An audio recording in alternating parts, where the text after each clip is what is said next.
ini masuk konten YouTube, tolong tidak disebutkan nama dan identitasnya.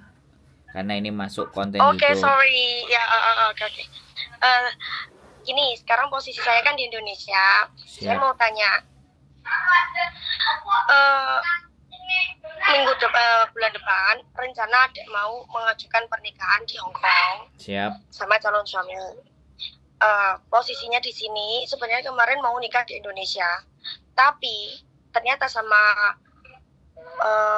dubes Cina tidak diizinkan karena suami saya asli orang Hong Kong, tidak bekerja di Indonesia, tidak sedang sekolah di Indonesia, tidak punya kitas juga, makanya tidak disetujui untuk menikah di Indonesia.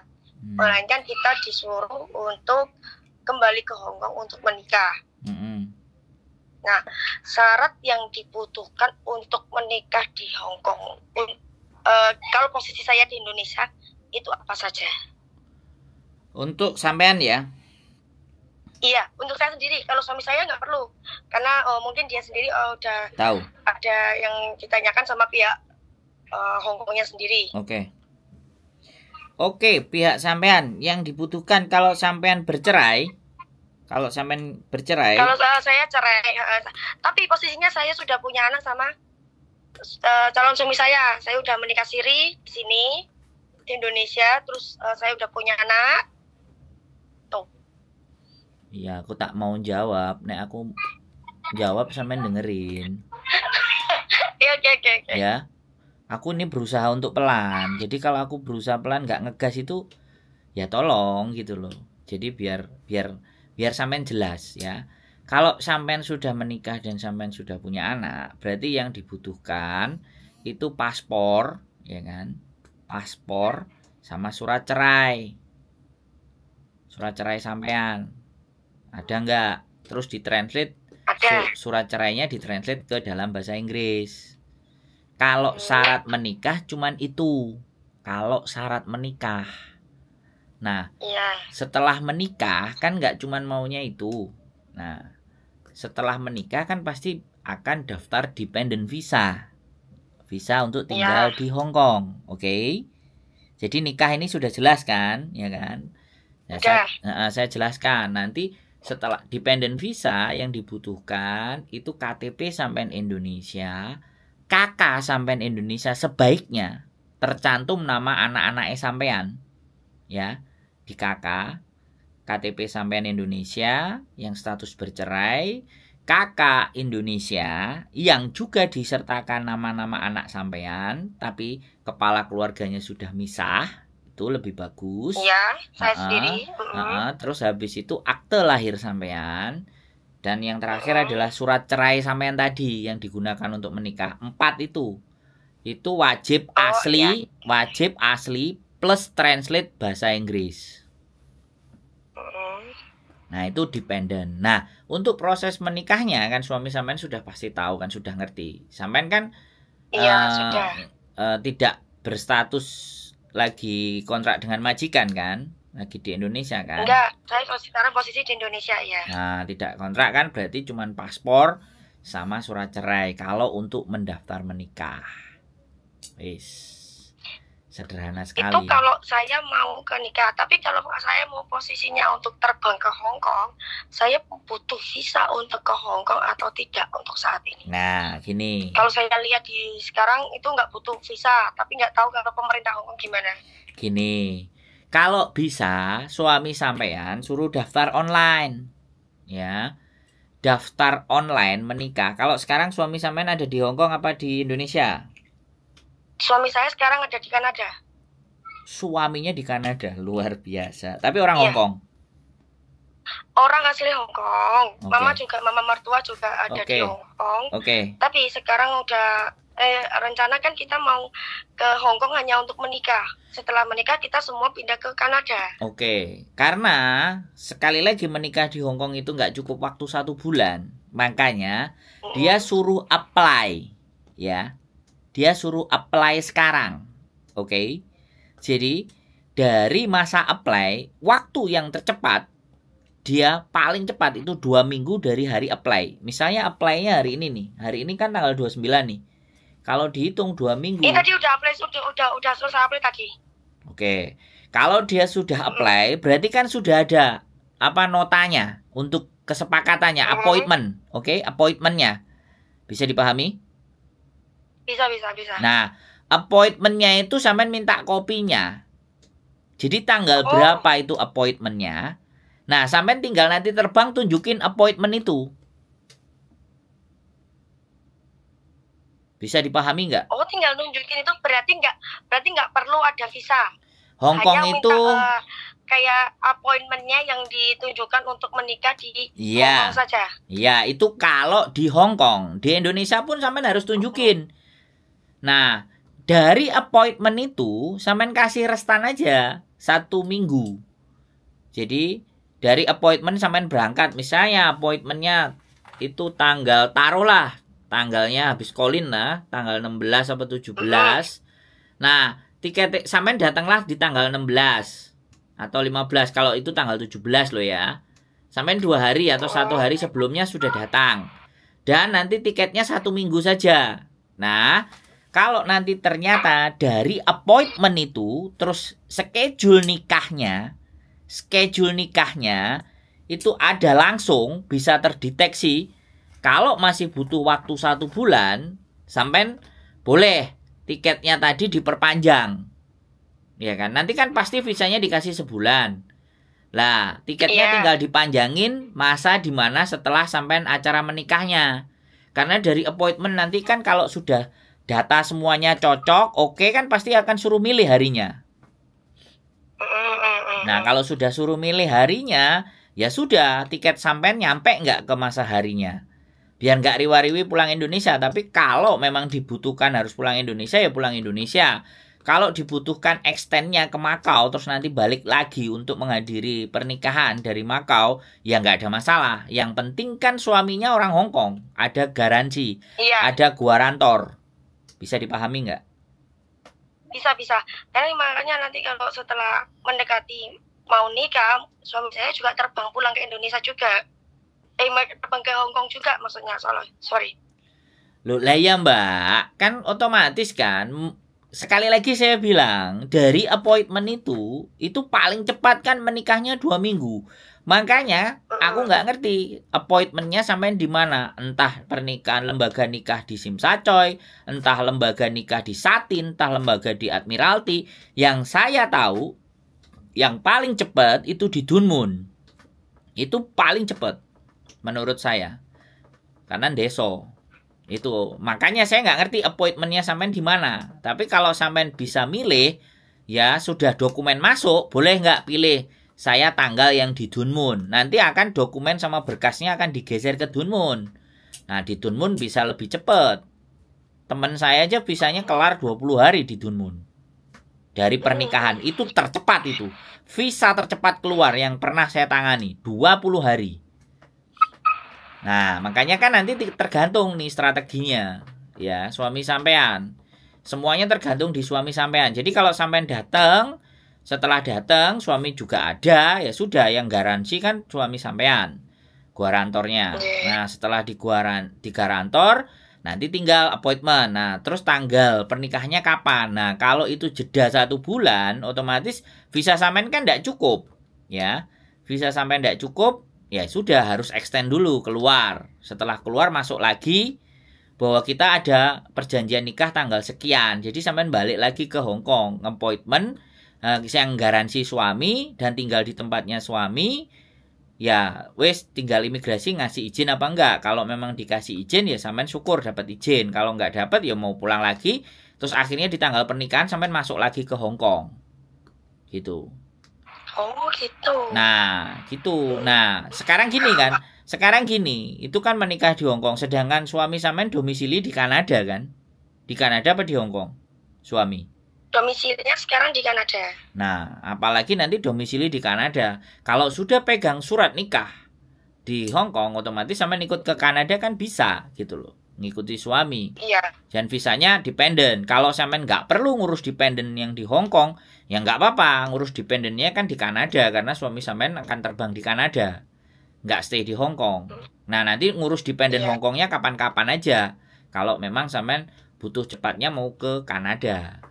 Di Indonesia sebenarnya sampean itu bisa menikah, tapi karena sampean menghubunginya setelah sampean menyatakan tidak bisa, ya udah nggak bisa nolong. Tapi kalau sampean ngomong rencananya 1 atau 2 bulan, ketika sampean ada rencana, saya bisa atur semua itu, nggak menjadi persoalan.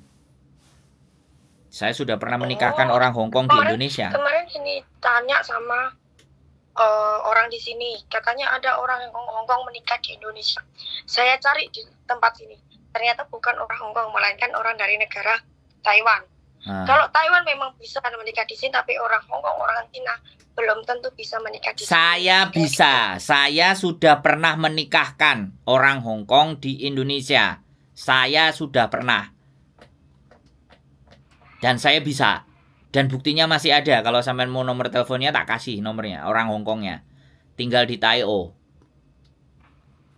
Jadi terserah. Tadi kemarin dibohongin sama orang-orang banyak kan. Iya, makanya saya nggak perlu bahas itu. Kalau sesudahnya saya nggak perlu bahas toh. Yang sekarang kita bahas kan sampean menikahnya di Hongkong karena suami sampean orang Hongkong. Dah nanti itu Indonesia gampang lah. Itu bisa diatur lain waktu. Yang penting kan sekarang Hongkongnya dulu karena suami udah appointment kan. Jadi dari penjelasan saya sudah sampean bisa tangkap belum? Bisa. Sudah bisa semuanya. Nah, kalau sudah bisa sampean tangkap, nggak usah khawatir. Selama calon suaminya sampean bisa stay di Hong Kong, maka sampean bisa masuk jadikan guarantor. Dan untuk masuk bukti masuknya, sampean nggak perlu visa. Yaitu tadi appointment booking. Karena dia melihat nomor bookingnya. Ketika imigrasi buka, betul itu nama sampean dan itu paspor sampean yang didaftarkan. Dia pasti kasih masuk. Itu udah garansi, nggak usah khawatir. Terlepas sampean OS paper atau pernah OS pernah paper itu tidak menjadi persoalan. Selama ada appointment booking dan sampean mau menikah itu pasti dikasih masuk. Karena kemarin juga pernah ada anak overstay yang menikah di Hong Kong dan dikasih izin. Dan masuk juga. Dan saya menghadiri pernikahannya. Yang penting itu ada appointmentnya tadi Om ya. Ya, yang pertama appointment dan makanya kan appointment itu tertulis nama sampean, nomor paspor sampean. Iya. Iya kan? Makanya kan begitu itu dimasukkan, imigrasi sudah tidak akan membantah. Makanya sampean pegang kopinya. Atau kan barcode-nya itu dikirim by email. Kirim aja forward ke sampean, sampean print, selesai.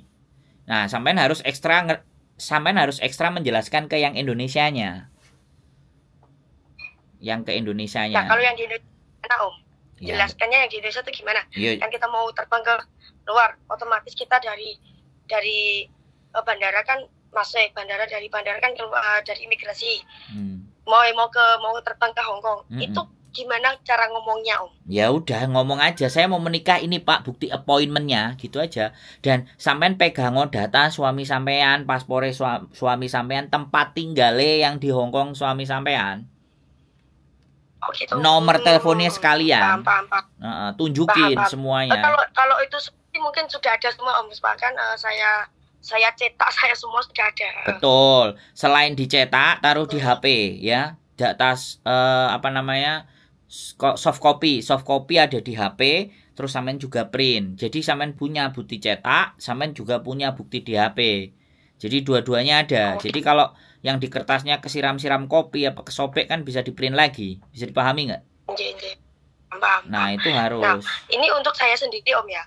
Dan katakan kalau saya bawa anak saya yang dari dia, itu gimana Om? Apakah perlu juga akte lahir? Ini aktenya, berhubung aktenya dia lahir di Indonesia kan, waktu itu saya masih kerja di Hong Kong, terus saya cuti kerja, pulang untuk melahirkan. Nah, posisinya itu kemarin kesalahannya di sini. Kalau saya tetap stay di Hong Kong, otomatis saya nggak ada yang jaga. Suami saya kerja, mertua saya kerja, nggak ada orang. Saya sendiri yang di Hong Kong, mertua sama suami nggak boleh mengusulkan untuk mereka memulangkan saya dulu ke Indonesia untuk lahir di Indonesia karena masih ada yang bantu saya kalau di Indonesia. Tuh, setelah itu lahirannya anaknya tanpa nama bapak. Kesannya di situ. Itu berat, Mbak. Ya, tapi paspor anak saya ada nama bapaknya. Ya, tapi paspornya Indonesia kan? Paspornya paspor Indonesia. ada nama di belakang paspornya itu ditulis nama bapak sama marga. Nama ibunya. Nah, iya, nama marga. Iya. Oke, gini. Udah, anggap aja anaknya diajak turis. Wes, mau nggak mau? Anak kan nempel ibunya, gitu aja. Nah, sampean bawa akte lahirnya anak sampean kan harus nempel ke ibunya. Ya sudah. Harusnya begini loh, Mbak. Kalau lahir di Indonesia berarti kan nggak ada nama bapaknya aktenya kan? Enggak. Nah, nanti. Cuman kemarin dari imigrasi ditanya, ini mau kan kita ditanya ini mau menikah atau tidak. Ini mau menikah Pak, syaratnya. Cuman kendalanya di sini nama di aktenya hanya nama saya saja, nama bapaknya belum masuk. Terus sama pihak imigrasi dikasih kelonggaran kalau kita emang benar mau menikah, sampai berkas data terus slip gaji semua dari suami yang dari Kanada diminta sama pihak imigrasi Indonesia, akhirnya bisa mencantumkan nama bapaknya itu di paspor anak saya tuh. Tapi yang di akte belum ada. Nah, bukti kuat itu bukan bukti kuat. Oh, bukti kuat itu di akte, bukan hanya di paspor. Di paspor bukan bukti yang kuat. Paspor bisa aja, tapi kalau bukti kuat itu akte. Nah, ketika sampean tidak bisa menyantumkan nama bapaknya di akte, apalagi itu di Indonesia, maka ya itu akan menjadi perjuangan sampean. Tapi Indonesia bagi saya tidak ada yang sulit. Bagi saya loh ya. Nggak tahu bagi sampean, tapi bagi saya bukan sesuatu yang sulit di Indonesia. Karena kita udah tahu bagian dan celahnya. Tapi sekarang kita nggak usah pikirkan Indonesia, kita pikirkan kan sampean mau menikah dan sampean mau bawa anaknya. Jadi, sekali lagi, kalau saran saya sih, anaknya umur berapa sekarang? 3 tahun. Jadi, kalau sampean mau bawa dia, ya oke. Agak sedikit lebih ribet, tapi intinya dia anak sampean nggak ada masalah, bawa aja aktenya. Dan sampean kode suami sampean di saat nanti masuk ke imigrasi. Nomor telepon dan KTP suami sodorin. Kalau kalian nggak percaya, selain ini booking appointment dan ini adalah anak saya, pasti itu masuk semua. Sampean dan anak sampean akan pasti bisa masuk. Nah, cuman kan sekali lagi karena proses itu masih harus riwa-riwi, jadi anak juga sampean harus bawa keluar masuk karena visanya kan akan terbatas. Bisa dipahami nggak? Ya nggak tahu anak umur 3 tahun sampean mau ngambil risiko ya sudah. Nah, sampean mau bawa sama deret-deret misalnya bagaimanapun nanti extend visa atau balik lagi, itu keputusannya sampean. Tapi kalau sampean sementara waktu sampean masih ngurus pernikahan dan selesai pernikahan sampean pulang jemput anak, begitu diuruskan visa sampean yang di Kanada baru anak juga bisa diangkat, itu ya monggo. Kalau menurut saya, ya kan, karena baru 3 tahun dan di sini cuacanya dingin. Saya ngerti hubungan anak dan ibu itu tidak bisa dipisahkan. Saya memahami, tapi ini bukan berarti kita tidak sayang, tapi kita bawa dia mondar-mandir itu ada kasihan apa enggak gitu loh.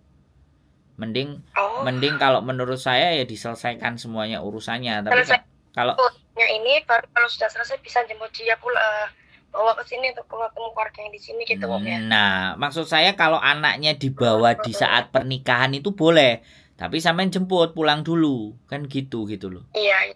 Jadi di acara pernikahan it's okay bawa anak, karena anak kan bagian dari itu semua. Jadi sementara appointment, milih tanggal, ya sampean pulang ke Indonesia dulu, nanti balik bawa anak, saya mau bikin pernikahan. Gitu aja. Dan kalau bisa nanti akte anak yang dari Indonesia dibawa ke KJRI. Bawa bapaknya ini orang Hong Kong, ajak juga bapaknya. Terus bikin akte di Hong Kong. Atau bikin paspor dari Hong Kong. Karena bapaknya kan orang Hong Kong. Dicoba bisa apa enggak gitu loh. Jadi nanti kalau setahu saya lembaga nikah sama akte lahir itu biasanya kantornya sebelahan. Nah, maksudnya kan kayak gitu tuh. Nah, kalau bisa akte Indonesianya anaknya itu juga ditranslate ke dalam bahasa Inggris. Kan juga ada translatannya. Nah, disuruh aja nanti bapaknya sama sampean bahwa saya juga punya anak dari wanita ini yang akan saya nikahi. bisa nggak anak saya itu dibikinkan akte juga yang saya tercantum sebagai bapaknya. Nah itu perlu ya, ketika ada nama bapaknya di akte lahir, maka nanti di Kanada dia urus visanya pun juga gampang gitu loh. Karena namanya sudah ada nama sampean dan nama bapaknya gitu loh. Bisa dipahami nggak? Bisa Om, bisa. Jadi jelas, sangat jelas. Jadi prosedurnya seperti itu. Ya kan, sekali lagi kan bapaknya orang Hong Kong. Kalau yang ngomong dia, ini anak saya, apalagi anaknya apa? Laki apa perempuan? Laki-laki. Nah, apalagi laki-laki. Laki-laki kan pembawa marga. Iya. Nah, makanya jadi bikinin gitu loh. Terus tanyain juga anaknya lagi di Indonesia. Kalau misalnya mau berangkat paspornya bawa aja. Ini kira-kira bisa nggak dibikinin paspor Hong Kong? Kalau aktenya ada, kemungkinan masih bisa. Karena sebelum 17 dia bisa punya 2 paspor. Bisa di 2 keluarga negaraan. Antara Hong Kong sama Indonesia. Nah, kalau dia pegang paspor Hong Kong kan lebih enak. Nanti apply visanya ke Kanada. Untuk mengikuti suami itu akan jauh lebih enak dan anak itu akan terbawa. Dan sampean nggak ribet. Ya wis, bagaimanapun ceritanya ya sekali lagi ya kan. Saya nggak membahas tentang masa lalu nih sampean, tapi membahas apa yang ke depan yang mau sampean butuhkan. Untuk dokumen, untuk kelangsungan hidup keluarganya sampean, anaknya sampean, dan bojonya, kan itu yang paling penting kita bahas. Bisa dipahami? Loh,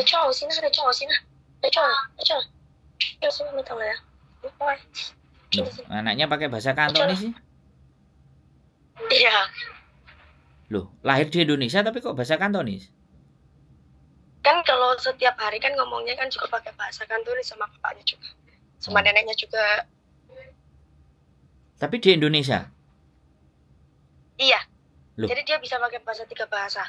Indonesia, Kantonis, sama bahasa Inggris. Oh, ya wis. Jadi kayak gitu. Begitu urusannya sampean ya, 2 ya. Ketika nanti appointment sama sampean bawa berkasnya anak-anak sampean dan paspore. Oke, siap. Ya, tapi biasanya untuk pembikinan paspor itu belum bisa kalau enggak yang bersangkutan dibawa.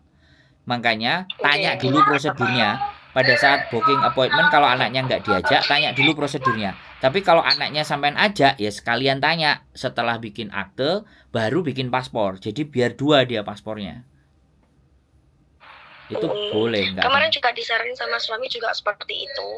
Tapi saya bilang nggak perlu laporan ke imigrasi Indonesia atau enggak. Dia bilang nggak perlu. Kita langsung bikin di Hong Kong aja langsung bisa gitu. Loh, lah ya, tapi bikinin di Hong Kong kan landasannya harus akte dulu dong. Iya, makanya itu kemarin kan juga sempat agak bingung juga Om. Kan harus akte. Kalau dia aktenya ada, akte lahir ditransit ke Hong Kong dan yang bapaknya yang bawa dan bapaknya yang ngaku ini anak saya memang dan ini istri saya dan dia keluar dari rahimnya, ini ada buktinya dari Indonesia gitu nama ibunya, ya kemungkinan begitu dia birth certificate-nya keluar, maka paspor juga bisa keluar itu, paspor Hong Kong.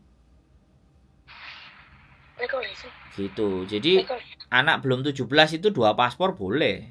2 warga negara boleh. Setelah 17 baru dia pilih. Ya kalau saya lebih milih ya lebih pilih Hong Kong. Bentar Om ya.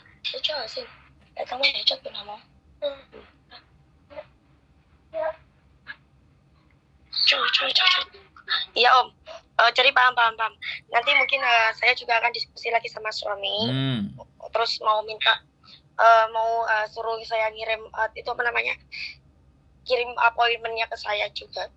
Dan suruh juga booking ya kalau memang anaknya bisa dibawa, booking sekalian untuk pembikinan birth certificate. Birth certificate. Nah, bilang sama suaminya, booking appointment juga ke situ. Jadi 2 agenda. Supaya sekalian pulang ke Hong Kong sekalian yang diurusin. Halo? Oke. Nah, sebelum dan sesudahnya aku juga minta maaf sudah ganggu jenengan. Terima kasih banyak Om atas informasinya yang sangat bermanfaat untuk saya. Siap, pokoknya ketemu suatu saat di Kanada ya. Kan sampean di Kanada. Iya, nanti kalau saya sampai ke Indonesia, sampai di Hong Kong, saya akan hubungin jenengan lagi. Boleh. Tujuannya kan Kanada kan, karena suami di Kanada. Siapa tahu nanti di Kanada saya ketemu sampean kan bahagia saya. Iya, teman kan, teman kan banyak. Siap. Malam. Yuk malam, yuk bye. Oke teman-teman semua ya, luar biasa ya, keruwetan dan keribetan. Enggak sih, menurut saya enggak ribet, enggak ruwet. Ya Hongkong itu semua bisa di googling, semua bisa dicari, kan. Tapi ya kapasitas manusia itu kita yakin dan percaya semuanya bisa asalkan mau nyari. Ya, bisa nggak mau nyari aja. Tapi bukan berarti ya kan, yang nggak mau nyari itu males sih, enggak. Kalau memang ada yang bisa ditelepon dan memberikan penjelasan itu tidak aja menjadi persoalan. Menurut saya sih nggak jadi soal ya. Dan apa yang saya lakukan tidak seperti apa yang disampaikan, menina-bobokkan, tidak ngajari teman-teman. Mohon maaf, kapasitasnya berbeda-beda. Kapasitas nalar dan berpikir setiap manusia tidak sama. Karena ketidaksamaan itulah kita mencoba memberikan pemahaman supaya sinkron, supaya memahami dan mengerti dengan cara saya. Boleh kan? Keep stay tune my YouTube channel and see you next video. Bye bye.